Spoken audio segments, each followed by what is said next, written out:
So for every 8-hour day that an attorney is working under this traditional model, they are only generating revenue for 2.2 hours. Welcome to a different practice. We're your hosts, Lauren Lester and Jess Bednars, and we're obsessed with all things business, well-being, and optimizing the practice of law for solo and small firm lawyers. Lauren started her solo practice right out of law school, built it from the ground up, and now works 4 days a week while earning well over 6 figures. Jess approaches the profession as a whole to identify opportunities for growth and help implement systemic improvements. We're here to share tangible, concrete tools and resources for ditching the legal profession's antiquated approach and building a law practice optimized for growth and enjoyment. Think of this as grabbing coffee with your work besties mixed with all the stuff they didn't teach you in law school about how to run a business. Pull up a seat, grab a cup, and get ready to be encouraged and challenged. This is a different practice. Hi, friends. Welcome to another episode of A Different Practice. We've had a few episodes here recently where we've been talking about data, and we've focused more on the data of your actual law firm and how you can use that to make more intelligent decisions. But today we're going to focus on a different kind of data, and we're going to look at the 2023 Legal Trends Report that is published by Clio. And Jess and I will talk about kind of our takeaways from this report in this latest year of data, what surprised us, what was a lot of the same, and more importantly, how this data shows us that there are opportunities to still be had in the legal profession to create a thriving practice as long as you do not follow the traditional model. And I think we'll hopefully share today how some of the data that we're seeing in this report is showing how the traditional model just isn't working. Lawyers are still trying to make it work. They're still on that treadmill, but it's not getting any better. So just to give you a brief history, if you're like, who the heck is Clio? Clio started in 2008, and they were probably one of the first companies that offered a cloud-based practice management system. So if you've heard of their name, but couldn't place them, that is what they do. They are very well funded. They are one of the biggest players in the solo small firm space.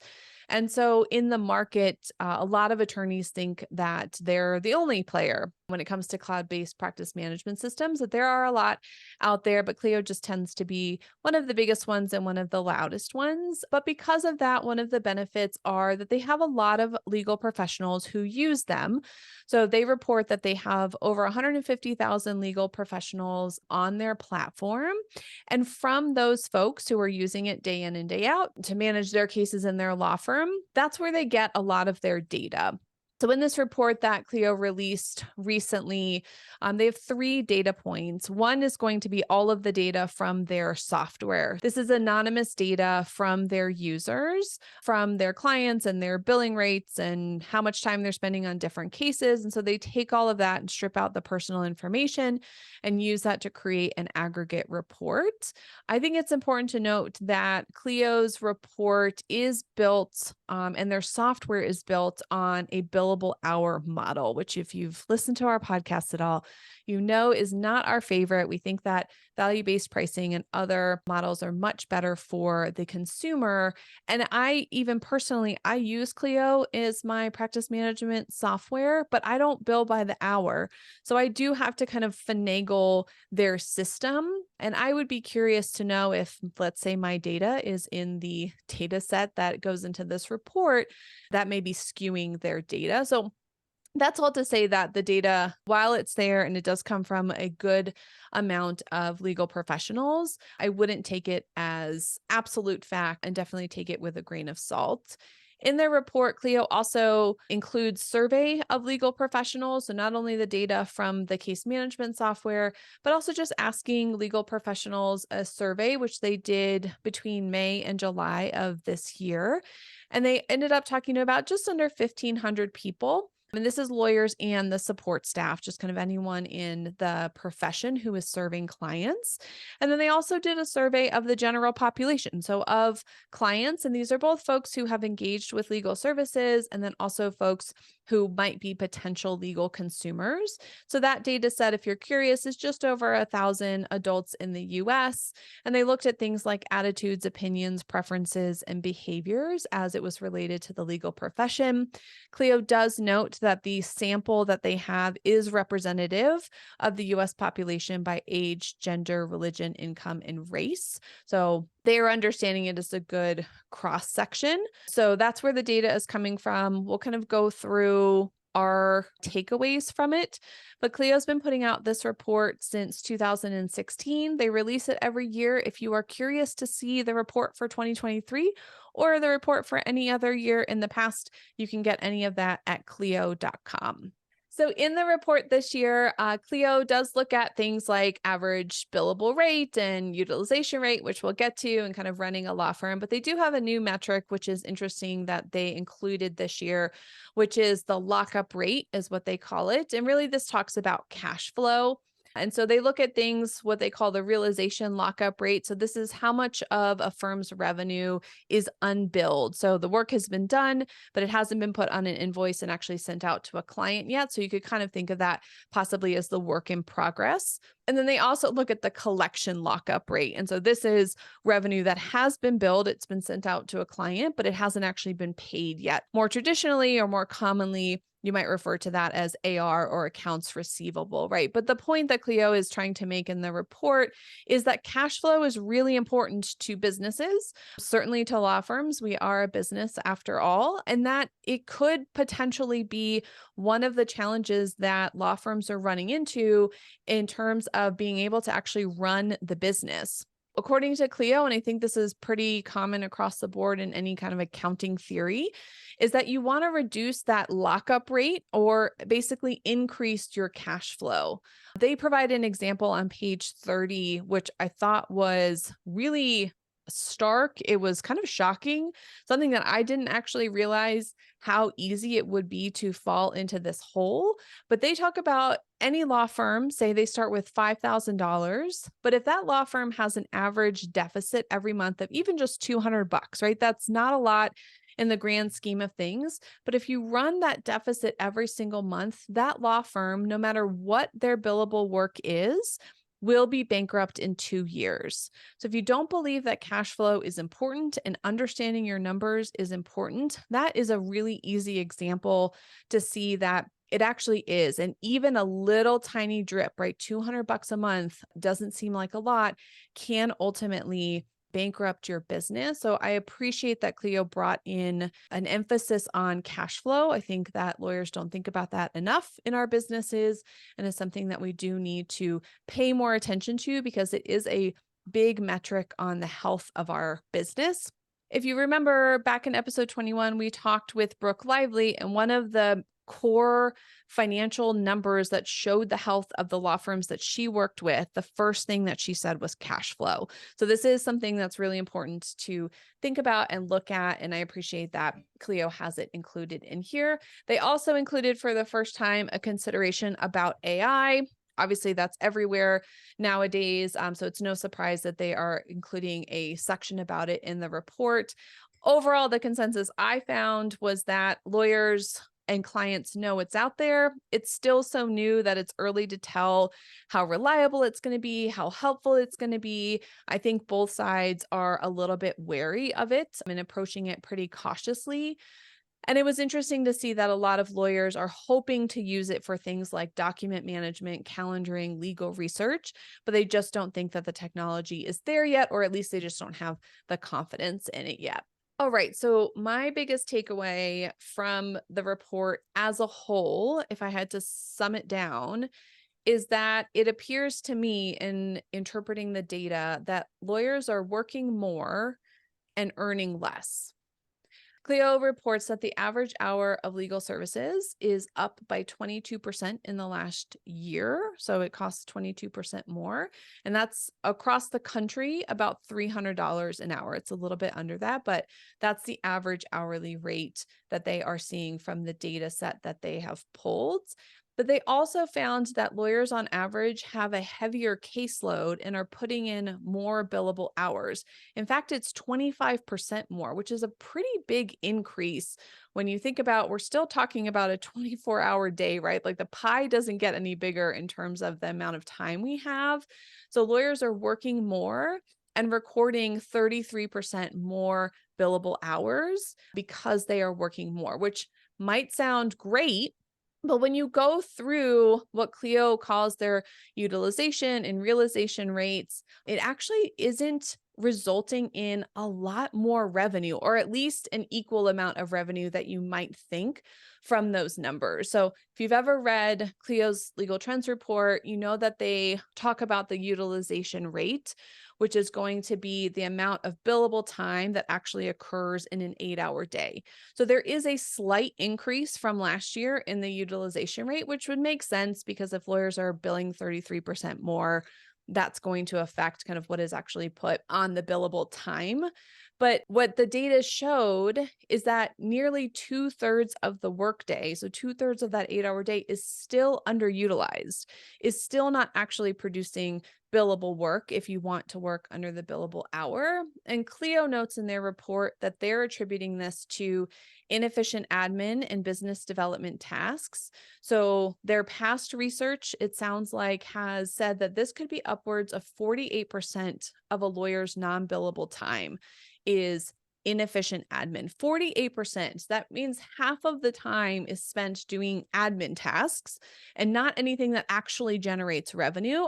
I don't know any other business that if you're spending nearly half of your time on something that doesn't generate revenue for the business, that's going to be a long-term successful game plan. And Clio notes, which is also not surprising, that firms that have strong revenue have used technology to help with those office admin tasks. So clearly there's a correlation there that the less admin time you're going to spend, the more you're likely to create revenue. But in this part of the report, which is around page 20, if you happen to be looking at it, Clio also notes that law firms are struggling to find enough clients to keep their lawyers busy. And I can't say I'm super surprised by that. I don't know how you feel, Jess, but with $300 an hour on average, which is a lot of money for the average consumer, lawyers are trying to bill more. So they're trying to pump out more billable time. The consumers can't pay that. And so now the lawyers are just on this treadmill trying to find more clients to bill more time to, and the market is shrinking. Yeah, I mean, there's plenty of research to show that there are plenty of legal consumers out there who have at least some money to pay for legal services, and they need legal services. And I think what that shows is the average lawyer is pricing them out of the market, and or they're not offering options. They're not offering different levels of service that could be affordable and accessible to the average legal consumer. Yeah, I mean, we don't have a business without clients. So if that starts to become a bigger and bigger gap, if it is not addressed, either as the profession as a whole, right, which is a whole access to justice discussion, but as us as business owners, like we're leaving money on the table. We're slowly closing our business because we just don't have enough clients to generate the revenue that we need. And unfortunately, I think that's just because that business model of the billable hour, which keeps going up and up and up, is not working for the average legal consumer. And that high hourly rate, when you pair it with the fact that most attorneys then don't also pair that with, oh, it might take this number of hours, or give some sort of estimate as to the total number of hours, the time frame, anything. Even if a legal consumer has some money to pay, they're less likely to join with that firm because they're on a budget. They need to know, like, can they afford everything, all of the service that they need? Are they going to be left high and dry like 2 months in? Lawyers typically can't answer that question for them. And so if I were in their shoes, I would opt out as well. And I think lawyers are trying to address that on their end by discounting or not billing on an invoice all of the time. So they sort of feel like, well, I'm cutting the client a break there by doing that. And Clio reflects that in their report by what they call their realization rate. So that's like how much of the billable work that's done is actually invoiced to the client to be paid. They find that for the last year, it's about 86%. So all the time in a day, 8 hours, we've already at least cut that in half because we have so much freaking admin work that people are doing. But we really know that it's only about a third of the time that's spent doing billable revenue generating work. Then we're cutting that down by almost 14% before sending it out to the client. And then when the client gets the bill, which like you said, they have no idea what's coming because they have no ballpark that's given to them. Some months it could be $1,000. The next month it could be $25,000 bill. That's going to impact the collection rates. And so when Clio looked at the collection rates for the last year, it's at 89%, which could generally sound somewhat high, but I would argue we're losing money, right? That's 11% that should be generating revenue that we're leaving out on the table that clients aren't paying. And the reason that they're not paying could be a number of things. They could maybe not afford it. They could maybe not be happy with the quality of service. They could maybe think that the outcome wasn't what they were expecting, whatever the issue is. But I think a lot of that can be resolved by setting expectations about cost upfront with clients.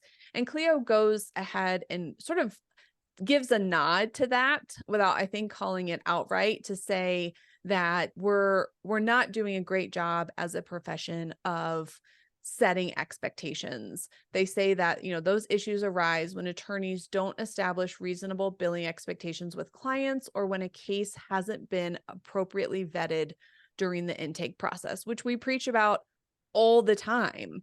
Is it starts in the beginning with setting expectations. So if we do the math, just because we're throwing out like percentages here, and we take all of these rates as it comes to kind of revenue, if we look at an 8-hour day, based on the numbers that Clio's reporting, that is an average for law firms across the country. At an 8-hour day, there are 2.9 hours that account for billable work. So that means all the rest of the time that's spent by the attorney is not actually generating revenue. And then of those 2.9 hours, only 2.5 actually get invoiced because the attorney is discounting it for one reason or another. And then of the 2.5 that gets invoiced, clients on average are only paying 2.2 hours a day.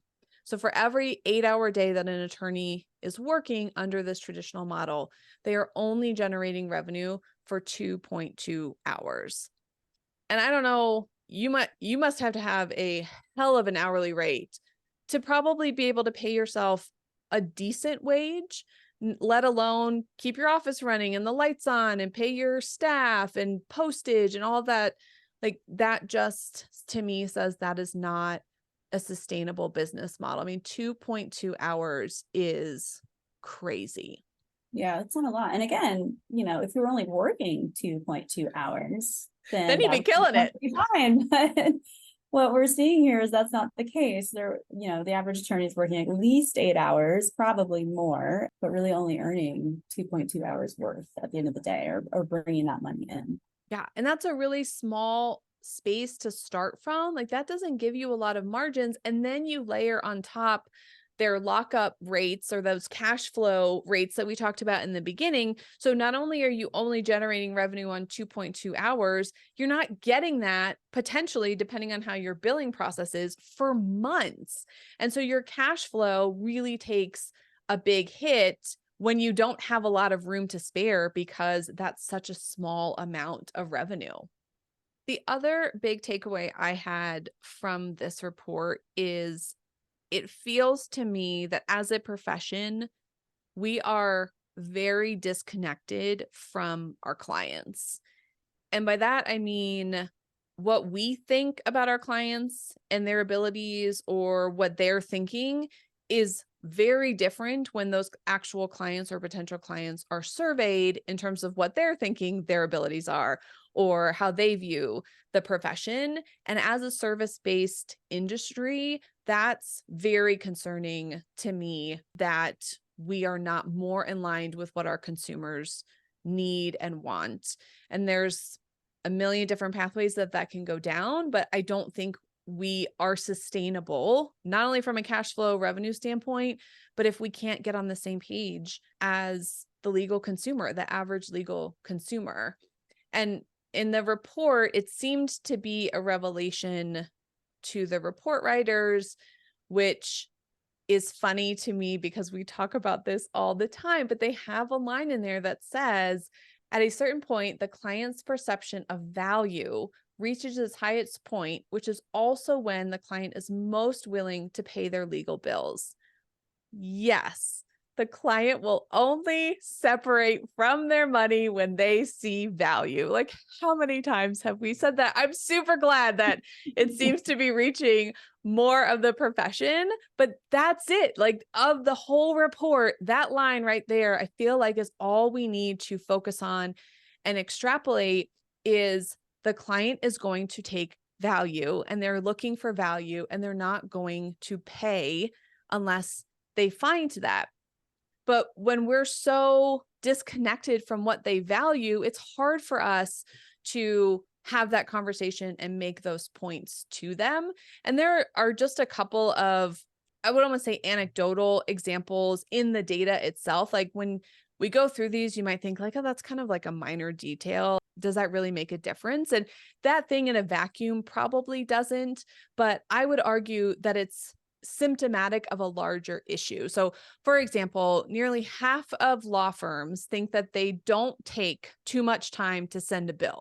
However long it takes them, they feel like that's an appropriate amount of time and it's not too long. While there's a stat in there that says for 15% of the clients who were surveyed, they never got a bill at all from their lawyer. On so many levels. Like, what do you mean you didn't send a bill? Like, so now you're definitely leaving 100% of that revenue on the table. But that's a huge disconnect that we're like, we send out bills just fine. And the clients over here are going, I didn't even get one. Yeah, I had to laugh at that one. I wasn't expecting to see that. Little things. And again, in a vacuum, you might think, oh, that's not a big deal. 15% isn't like a huge number. But I just think it shows we're just not on the same page. Just like when we think about our clients, and I've heard this anecdotally from colleagues, and it often makes me a bit upset because I don't like talking about our clients in a negative way. Like, they're the people who pay us, right?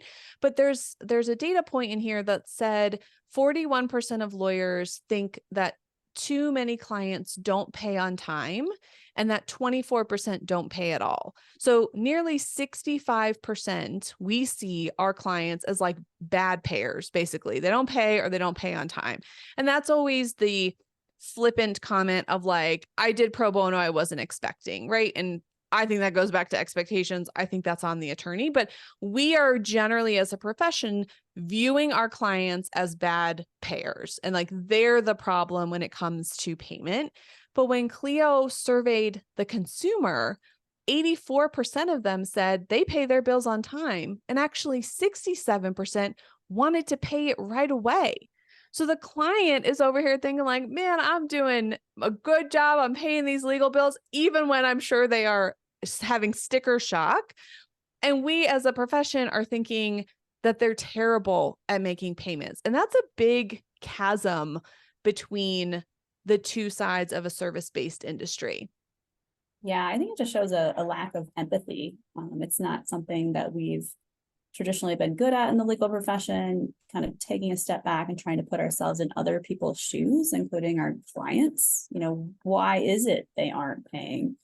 What could be some reasons for these things? Maybe I could ask them, all of these things, but empathy to me is what I'm really hearing, or lack of empathy in this particular session. And that's on point. And I think digging into what is the issue, where is the tension there, where is the friction? Because what I saw blaring from the data is that part of the issue is attorneys are giving bills in person most of the time, more than half of the time, 54%, which I guess is okay because at least the client's sitting there and you know they got it. But clients don't often have time to come to your office every month, if that's how you bill, to pick up your invoice, right? That's inconvenient for them.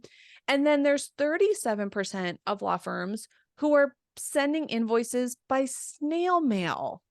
I don't think I get any bill from anybody at this point, government agency included, from snail mail that I then have to send a check back or I can't pay online.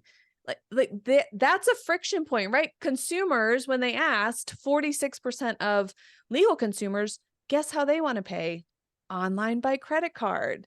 So it's just fascinating to me that we have just built our profession in a way that has worked for us 3-4 decades ago when snail mail was the way to go. And we refuse generally to get off of that and then sit here and blame the clients and go, oh, they're the reason we don't get paid. It's like, well, you're kind of making it hard for them to pay you. Yeah, 100%. I will acknowledge that perhaps a small percentage of that percentage that we just talked about could be people living in more rural areas, perhaps, where maybe not everyone has access to the internet. But I don't think it's anywhere near the majority of that percentage. Yeah. Yeah, no, that's a fair point. I'm glad that you brought that up. I think that these big picture numbers obviously have a lot more nuance to them, and knowing your particular geographic area and target market is going to be really important. But to just sort of say, in general, we as a profession send our invoices by mail. Is that actually working for your clients, or are you just doing that because that's what, quote unquote, everyone does? I was really struck in the report by the line that is included that said that they're talking about business levers to improve performance. So they kind of give you all this data and then they try and give a nod to like, how do you make it better if you want to increase performance? But a lot of the levers that they talk about pulling in technology to make it easier is really about how to collect money. And I was really struck by that because I agree, technology, if you're spending half of your time on admin time, you need to get some tech in there to reduce that, right? To become more efficient. But I think technology across the board is necessary so that we can focus on lawyering and counseling and doing all the things that AI is never going to be able, I assume, to do on a human level. But all that the report talks about is just how to collect more money, like to offer online fees and to send your bills out on time and use our automatic billing statements. But it's not about, well, how do we deliver more quality service? How do we make sure we're communicating with our clients more? How do we get stuff done faster? Because that's what the client wants. They don't want to be involved typically with the legal system or with a lawyer for a prolonged period of time. The report doesn't talk about those technologies. And I think that's, again, where we're just disconnected from our clients. They are not there just to give us money. We are here to serve them. Like you, Jess, probably, like I went to law school to help people. I think most lawyers that I have ever heard say why they went to law school is to help people, but somehow in the process of it and in the machine of the actual profession, we've gotten really disconnected from our clients and what they actually need and serving them. And it's all about how do we get bills paid faster? Yeah, it's interesting. I think over the years, Clio, they've had themes, some of which have been consistent across the report. Sometimes they pick out different themes for that year. Obviously, the pandemic was a great example of that. But I wonder here if they chose to focus more on pain points from the lawyer perspective. I would imagine if that was the case, a lot of lawyers would say collection rate being a big pain point.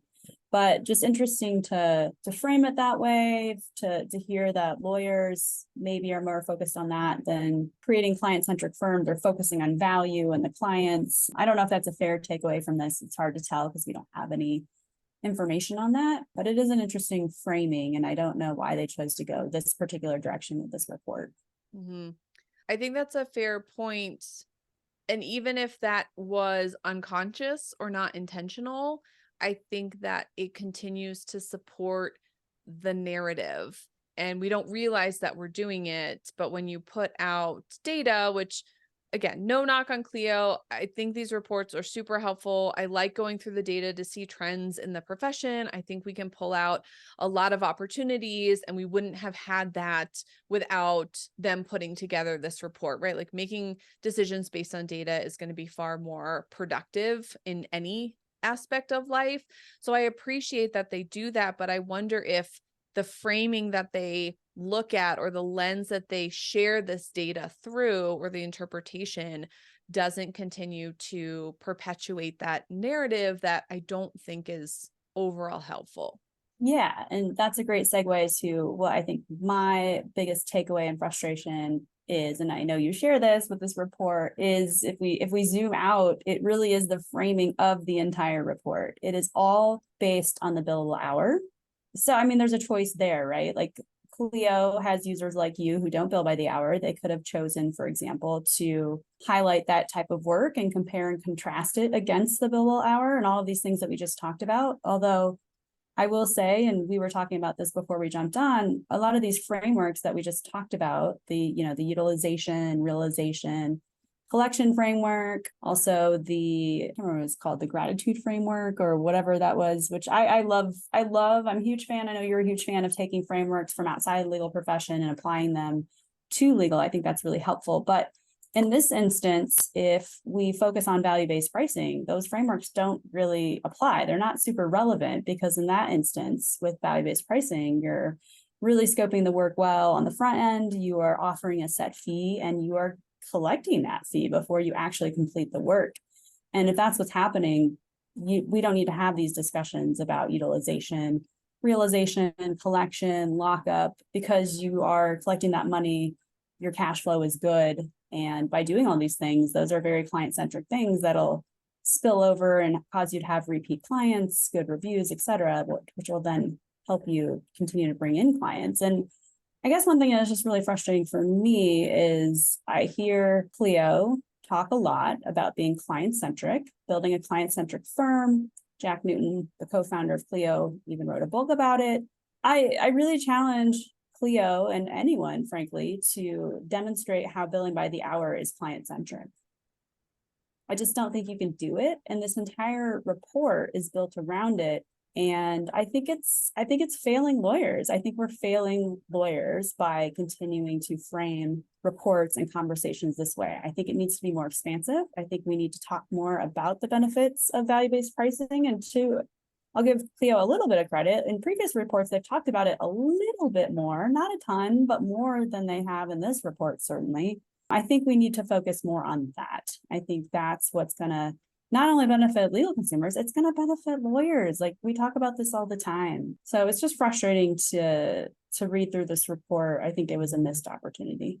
I just can't get away from the data that is glaring that says lawyers have a 25% higher caseload and yet are only earning 2.2 hours, which has been about the average for the last 7 years, 6 years that they've been including that kind of collection rate in their reports. It's hovered right around 2 hours. So it's not like, I mean, maybe if it went from 1 hour to 2 hour, we'd all be cheering because that's a good improvement. But at a macro level, it's still 2 hours a day. And that seems like, that kind of hedonic treadmill. Like the treadmill is getting faster and faster and faster. And we just keep running faster and faster because the system is not set up in a way that benefits us and it doesn't benefit the client. I think that inherent conflict of interest that seems to go kind of unnoticed about billing by the hour is kind of illuminated in these different ways when you look at the data. Lawyers who are more efficient and use technology to produce more quality work at a quicker pace are not rewarded when they bill by the hour, right? They just have to get more clients to do that, to bill more time because they're getting better at their job. And that's just one example to your point that doesn't serve either side. It doesn't serve us as the attorney and it doesn't serve the client. And I don't know how many more reports we can get that say lawyers are working more. Yay. Our billable hour is getting higher. Great. But we're still on that treadmill and we're not building thriving businesses. Like you're right. We shouldn't be talking about collection rates because there's a system and a approach that doesn't need any of that. Yeah. And I will just add that you just talked about this. Like there's this tension too between Clio as a client management software product built around the billable hour. So they're encouraging lawyers to bill by the hour. As you said, as somebody who doesn't do that, their platform isn't great for that. You have to find workarounds for it. So there's a tension between that and then, hey, like if you use our software to some degree to maybe create pleadings faster and do some of these things with respect to the delivery of the legal service, well, you then can't bill as many hours. Like it's this really weird tension that's, I feel in the report, and that certainly exists. And I don't know if Clio feels that as well, but it's also then baffling to me why they then don't make some changes to their platform to support attorneys who are offering alternative fee arrangements like that. I think that's just better for everyone, including Clio long term. It's certainly better for the client. I mean, even in their survey about the whole AI discussion, which I think the general consensus is it's a little early in legal for sure.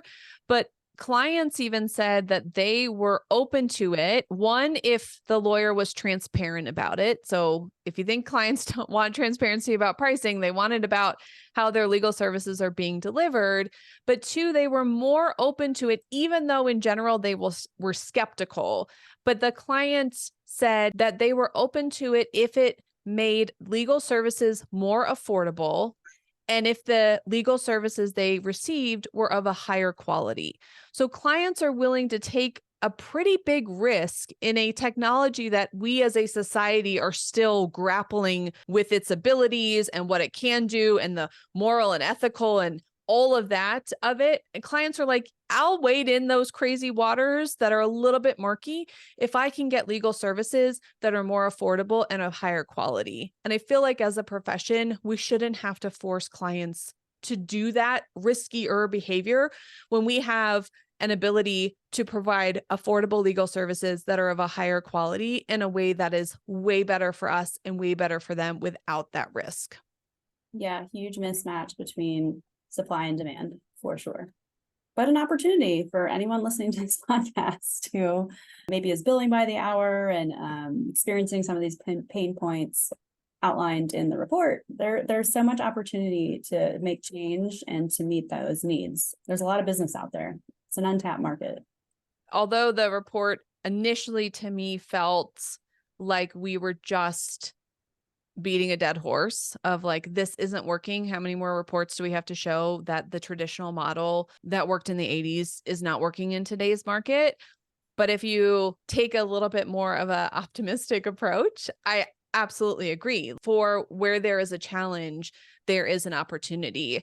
And if you're willing to identify the troubles with the billable hour, the troubles with the way that we structure the profession right now in terms of the delivery of legal services, and are willing to say, I'm going to throw that out the window because I'm tired of this treadmill that just keeps going faster and faster, and I'm going to try something different, man, that opportunity is huge. And I think that if you're one of the first in your geographic area and your practice area, even in the profession as a whole, because we're still lagging behind, you are going to immediately see huge increases in growth in your business because consumers are clearly dying for a delivery of legal services that meets their needs.